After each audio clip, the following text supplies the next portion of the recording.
Hello everyone, welcome back to my channel. My name is Indues. Today in the video, we are going to talk about Wings of Fire, second episode.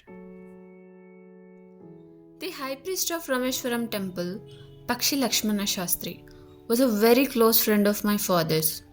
One of the most vivid memories of my early childhood is the two men, each in his traditional attire, discussing spiritual matters. When I was old enough to ask questions, I asked my father about the relevance of prayer. My father told me there was nothing mysterious about prayer. Rather, prayer made possible a communion of the spirit between people. When you pray, he said, you transcend your body and become a part of the cosmos, which knows no division of wealth, age, caste, or creed. My father could convey complex spiritual concepts in very simple, down to earth Tamil. He once told me, in his own time, in his own place, in what he really is, and in the stage he has reached, good or bad, every human being is a specific element within the whole of the manifest divine being. So why be afraid of difficulties, sufferings, problems? When troubles comes, try to understand the relevance of your sufferings, and adversity always presents opportunity for introspection. Why don't you say this to people who come to you for help and advice? I asked my father. He put his hands on my shoulder and looked straight into my eyes. For quite some time, he said nothing, as if he was judging my capacity to comprehend his words. Then he answered in low, deep voice.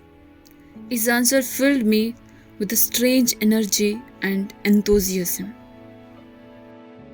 I have throughout my life tried to emulate my father in my own world of science and technology. I have endeavored to understand the fundamental truths revealed to me by my father. And I feel convinced that there exists a divine power that can lift one up from confusion, misery, melancholy, and failure, and guide one to one's true place.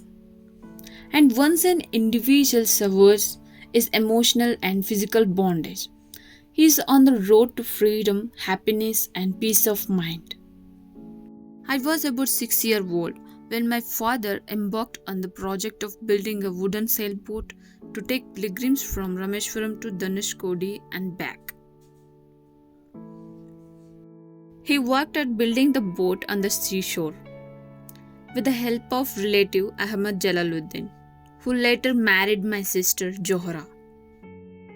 Ahmad Jalaluddin had become a close friend of mine despite the difference in our ages. He was about 15 years older than I and used to call me Azad. We used to go for long walks together every evening as we started from Mark Street and made our way towards the sandy shores of Iceland. Jalaluddin and I talked mainly of spiritual matters. The atmosphere of Rameshwaram, with its flocking pilgrims, was conducive to such a discussion. Our first halt would be at the imposing temple of Lord Shiva. Circling around the temple with the same reverence as any pilgrim from distant part of the country, we felt a flow of energy pass through us. Jalaluddin's schooling had been limited, principally because of his family's straitened circumstances. This may have been the reason why he always encouraged me to excel in my studies and enjoyed my success vicariously. Never did I find the slightest trace of resentment in Jalaluddin for his deprivation. Rather, he was always full of gratitude for whatever life had been chosen to give him.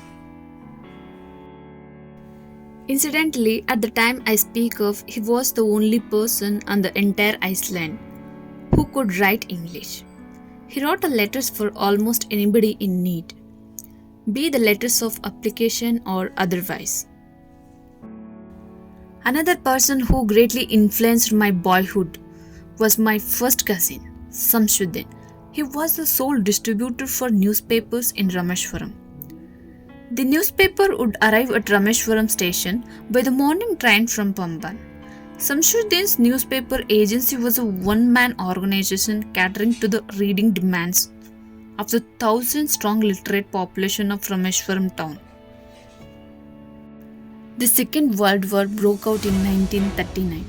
When I was 8 years old, the newspapers now had to be bundled and thrown out from the moving train on the Rameshwaram road between Rameshwaram and Dhanushkodi. That forced Samshuddin to look for helping hand to catch the bundles, and as if naturally, I filled the slot. Samshuddin helped me earn my first wages. Half a century later, I can still feel the surge of pride in earning my own money for the first time.